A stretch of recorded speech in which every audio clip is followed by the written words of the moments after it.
the first A-plus prospect since Sidney Crosby. Look at that move by McDavid. There's a glimpse of not what is, but what will be. What a move! What a goal! You have a player that will transform your franchise. We know who the Oilers and Sabres have their sights set on. So what will the rest of the draft board look like? That's 2 for Strome. Pavel Zacha scores the goal. A lost season gives the Leafs a shot at number 4. Mitch Marner flex in and scores. And there's plenty of talent to be had for the rest of the Canadian teams. The draft preview show is next.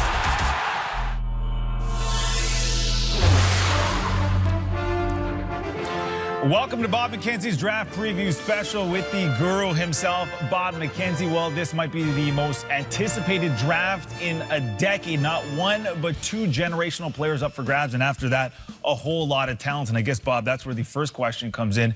You know it's going to be McDavid. Then you know it's going to be Eichel. But after that, a whole lot of talent, a whole lot of uncertainty. Well, you're absolutely right. There is an air of unpredictability after the top 2 picks. But, I mean, when we look back on this draft, it is going to be, make no mistake about it, the Connor McDavid draft.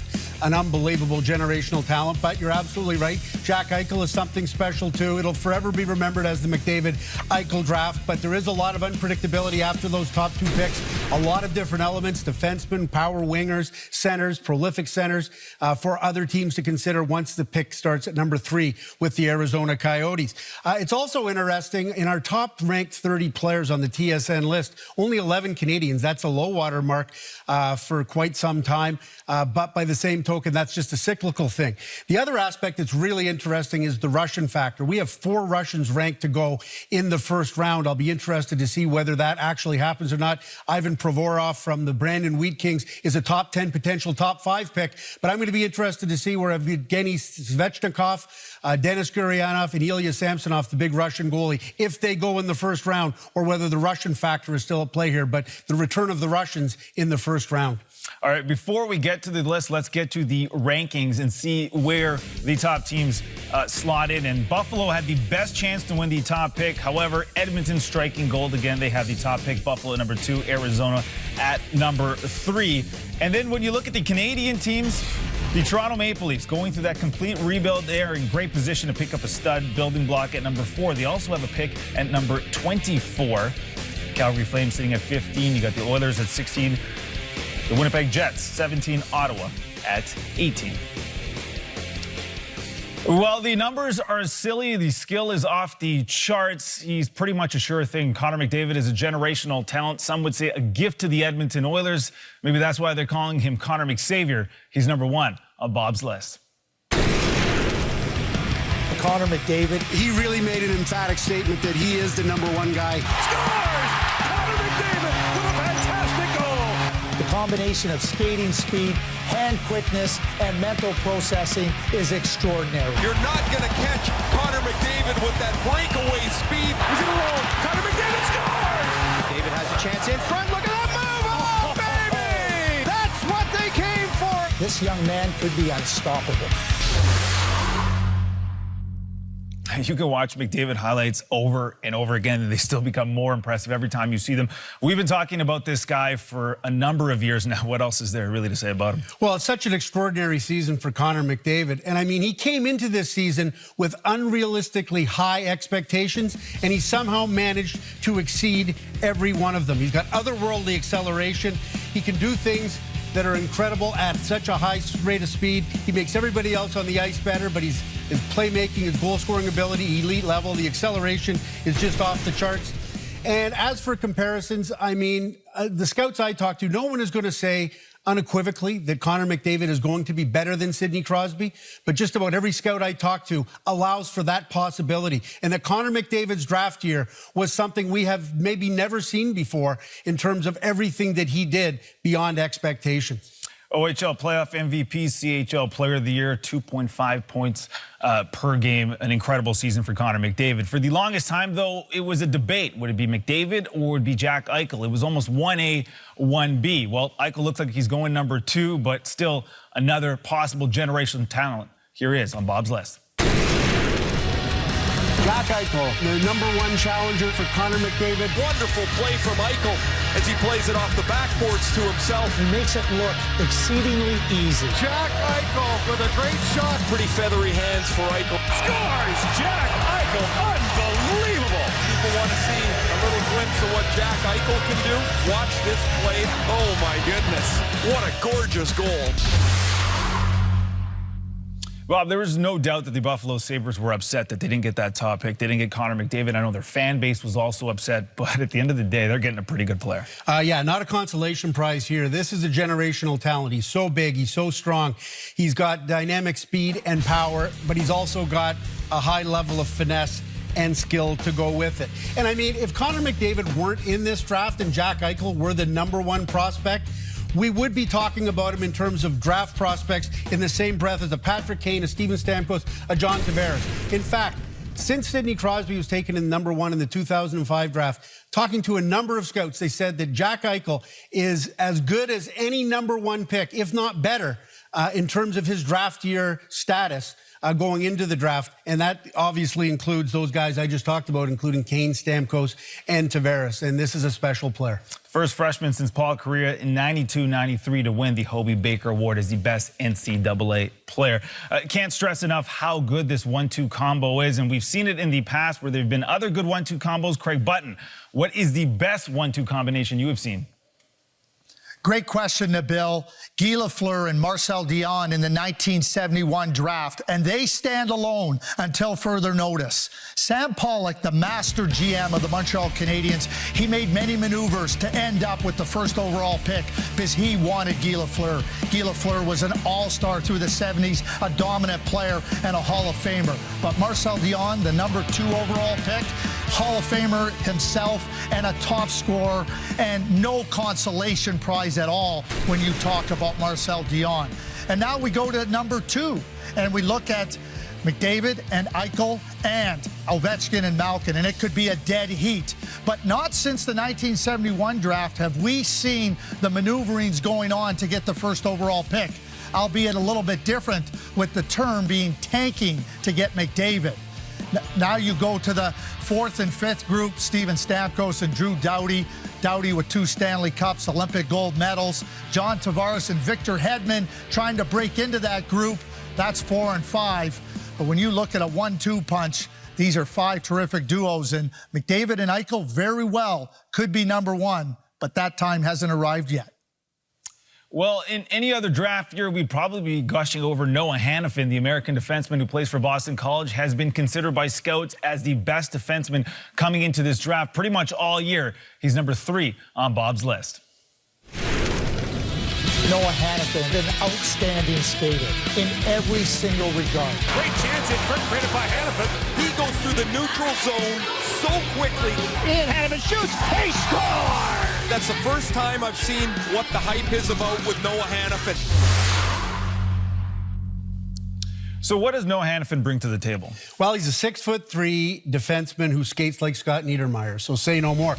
I mean, also a 17-year-old freshman at Boston College, can get the puck up and out and up the ice as quick and as fast as anybody. Likes to jump into the rush as well. He can also light people up physically at 6'3". He plays a strong defensive game. There are some scouts, 7 of the 10 scouts I surveyed have him as the #3 prospect behind McDavid and Eichel. There are some who think Ivan Provorov from the Brandon Wheat Kings might bypass him in this draft because Provorov's got such outstanding offensive ability. But Hanifin is the clear consensus #3 and a tremendous skater and potential offensive defenseman. Well, the London Knights have pumped out some great players over the years. Mitch Marner falls into that category. He is #4 on Bob's list. Mitch Marner walks in and scores. Dale Hunter said, keep an eye out for this guy. Great poise and an elusiveness that makes him very difficult to keep in check. Marner in on goal, goes top shelf, he scores. He will become an impact player. So, Bob, what's the biggest asset that's going to make him that impact player? Huge wow factor. Just unbelievable skill. Makes everybody else on the ice better. He's dynamic. He's very quick, nifty. Think Patrick Kane in some ways. Think Claude Giroux. A scoring winger, a playmaking winger. Could potentially be a center one day. But he's got that wow factor. He just is able to do things on the ice that nobody else is able to do and be very prolific in doing so. Well, you would think the Erie Otters record for assists and points would go to Connor McDavid, but it actually goes to his buddy Dylan Strome, who's a huge presence up the middle. He's number 5 on Bob's list.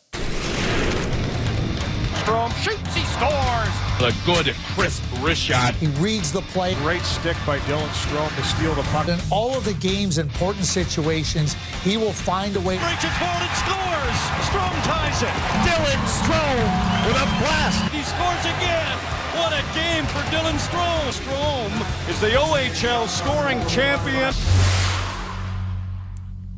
Well, NHL teams are always looking for that big prototypical center, and this might be the guy. Oh, absolutely. 6'3" center, savvy, makes plays as well as scores goals. The OHL scoring champion. Not as much wow factor as a guy like Mitch Marner, but real heady and able to make everybody else on the ice better. Did not have a particularly strong playoff. He's not the fastest skater in the world. It looked to me like he ran out of gas in the playoffs a little bit, but his older brother Ryan plays for the New York Islanders. A lot of similarities between the two, and he's got elite level offensive ability. We look at those 5 players, incredible amount of talent. Let's take a look in at the top 5 on Bob's list. Connor McDavid will be the 11th player to go number 1 in the CHL and NHL drafts. And how about Dylan Strome? Remember, his brother Ryan was picked number 5 in the 2011 draft. Let's look at 6 through 10. At 7, Lawson Krause. Central Scouting rated him a perfect 10 in physical play and competitiveness. Connor McDavid was the only other player to receive a 10 in an individual skill rating. And Matthew Barzal, the number 1 pick, remember back in the 2012 WHL Bantam draft. But Ivan Provorov, that is a name that is intriguing a lot of people, Bob. Well, it really is. Provorov might have more offensive ceiling in terms of being a prolific offensive defenseman than Noah Hanifin, the Russian, who played so well at the World Junior Championship and played such a strong two-way game, almost a point-a-game player for the Brandon Wheat Kings. A lot of scouts do like him, and he is the guy from 6 to 10 who's got the best chance of unseating somebody in the top 5 and potentially knocking Hanifin out of the top defenseman role in this draft. Well, we talk about the talent in the top 10. There's a lot of talent in the later part of the draft, too. Coming up on the draft preview show, we continue ranking the rest of the top 20. And Connor McDavid, a little later on, will join Bob Mckenzie to talk about going number 1 and his favorite goal. There's lots to choose from. That's coming up.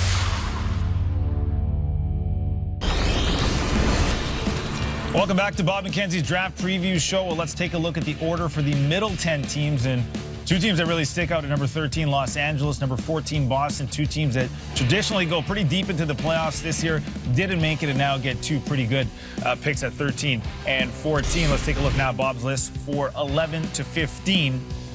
Zach Werenski, the American defenseman. He was the youngest player in NCAA Division I hockey, played the entire season as a 17-year-old. And how about Travis Konechny, the number 1 pick in the 2013 OHL draft. You also see at number 12 there. Timo Meier and the Halifax Mooseheads have another golden prospect in this kid, don't they, Bob? Oh, they most certainly do. And Timo Meier plays a big, hard, heavy game. 6'1", over 200 pounds, and he can score. 44 goals on the season. Halifax Mooseheads continue to produce elite-level talent. You, of course, had Nate McKinnon, Jonathan Drouin, Nikolai Ehlers. Meier played on a line with Ehlers much of the season, but was able to forge his own identity in terms of a guy who's got a really big shot and is going to play a hard physical game to get to the spots where he needs to score goals. Let's take a look at 16 to 20 on Bob's list. The talent really doesn't drop off. There are a lot of good players up for grabs, including Nick Merkley at 17. He was the WHL Rookie of the Year in 2013-2014. And how about this story? Ilya Samsonov, the Russian goaltender, at 19. He rose from number 70 in Bob's midseason rankings to number 19. It's interesting. He's a goalie in the first round. That's enough. And then now you got him as a Russian goalie. You don't see that very often. No, you don't. Keep in mind, of course, that Andrei Vasilevsky, the Tampa Bay Lightning, took him 19th overall in 2012. And there are a lot of comparisons between Samsonov and Vasilevsky. Vasilevsky was much more accomplished at the same age, but the scouts believe Samsonov could be that foundation number 1 franchise-type goaltender. But there is the Russian factor at work here. He did not attend the National Hockey League Central Scouting Combine. That scared some people. The fact that he's under contract to a team in the KHL, that will worry some people. But in terms of being the undisputed number 1 goaltender in this draft, most of the scouts would say this is the guy. Part of the drafting process is the attention you get. And Connor McDavid, I interviewed him for the first time for myself about 3 years ago. He was quiet. He was shy. There weren't too many reporters there. But over the years, these scrums have gotten bigger and bigger, and Connor McDavid has matured in front of our eyes. Here he is with Bob Mckenzie. I know that Edmonton hasn't officially declared that you're the #1 pick, and you're not presumptuous enough to say you're going to be the #1. Let's put all that aside for a moment. What's it going to mean to you to be an Edmonton Oiler? If I'm fortunate enough to be drafted by them, I mean, it'll be a tremendous honor. I mean, you look at the history of all the cups and all the greats who have gone through there. I'm so looking forward to the opportunity that that could be where I'm headed. Connor, I know there was a picture from last week with Wayne Gretzky, yourself, and Sidney Crosby, and everybody immediately dubbed it the past, present, and future of hockey. When people talk about that in those terms, how does that make you feel? It's so humbling, obviously, to be with those guys and just talk to them and get a chance to meet them. I mean, it's some big shoes to fill. I think any #1 overall pick faces huge amounts of pressure, but when you get labeled a generational talent, those things are sky high. And for what it's worth, I mean, I thought you came into this year with unrealistically high expectations, and you managed to exceed those, if that's possible. How do you deal with the pressures and that level of expectation? There's a lot of people who put these expectations on you, and whether you meet them or not, that's for them to decide. So you just got to be confident in yourself and believe in your abilities. And you said that you didn't even think I could have a year like I had this year or anything like that. But I just believe that it was possible, and I was able to string together what was a pretty good year. So it's just believing in yourself and your abilities. In your first OHL season, you got the picture taken with Mario Lemieux and Sidney Crosby. If you were to look at that picture now, what would the Connor McDavid of today tell that kid about navigating the next couple of years in the Ontario Hockey League? Maybe mix up your hair a little bit more. I think I looked pretty dumb. I mean, whether this hair has been any better, I don't know. But the hair in that picture was pretty stupid. I guess that would be the only thing. You scored 97 OHL regular season goals. Nice round number. I don't know if you arranged that or not. And I know you got 25 more in the playoffs. I know your dad, Brian's favorite goal that you scored was one very early in your first season against the London Knights. Why do you think that goal was special to him? And can you talk a little bit about why that was maybe a special goal for you too? It was kind of very early on in my career, and we were playing what was a pretty stacked London team. I mean, that shift I was against Scott Harrington, Ole Matt. I was just a little 15-year-old kid out there and just trying to do my thing, and was fortunate to get by a couple of 19, 20-year-old studs. So I think that might be why my dad likes it. And for me, it was special just because it was so early on, and you're playing the historic London Knights and all that. So it was exciting. What would be your personal favorite? And I should point out, do you remember all your goals? Like, Steven Stamkos has a photographic memory, can basically tell you every single goal that he's ever scored. Are you the same? And do you have one that stands out for you? I would say my favorite one would have just been this year in the last playoffs against the Sioux. I think that one was just in a big moment. Short-handed breakaway. Short-handed breakaway. In your own rink, the crowd was going nuts, and you put on what was a pretty nice goal. I think that one was probably my favorite. I think it's fair to say that you and Jack Eichel are rivals. You're going to be forever linked because of this draft. 1-2 in this draft. There's also the Canada-US angle from the World Junior Championship. I know you got to spend some time with Jack at the Cup final, maybe for the first time to get to know him a little bit. How do you view that rivalry?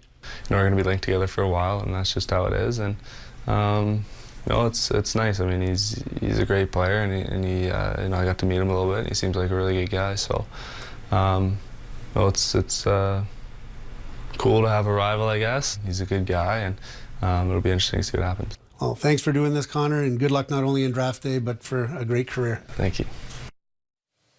Well, over the years, we've seen guys with speed, we've seen other guys with great hands, and others with great vision. As Craig Button tells us, Connor McDavid might be that rare breed that has all of those elements. Nabil, I don't think it's might be. I think what he possesses is unprecedented speed, the likes of which I have never seen. The skating speed, the hand speed, and the processing speed in terms of seeing the game. We've seen the Russian rocket, Pavel Bure. We've seen the magnificent hands of Mario Lemieux. And we've seen the genius that was Wayne Gretzky's brain. But to me, Connor McDavid combines all these elements into a complete package. That ability to maneuver sideways, attack the net, and be aware of where plays are unfolding. You watch this play right here. The defenseman is already in trouble. He's 10 feet away from Connor McDavid.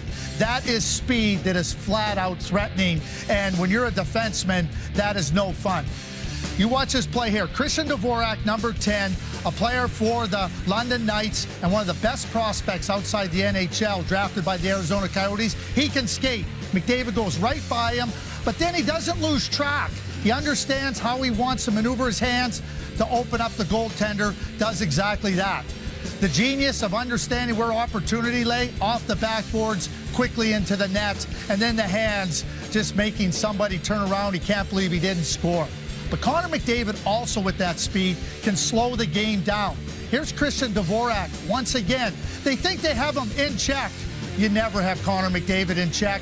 He blows right around the defenseman, right to the net. And when you watch him play, it's that combination of those three skills that help him stand out. And it'll be a scary proposition for NHL defensemen once he begins his NHL career. All right, thank you, Craig. Still to come on the draft preview show, we will make the final 10 spots on Bob's ranking, plus the rest of the top 30 coming up.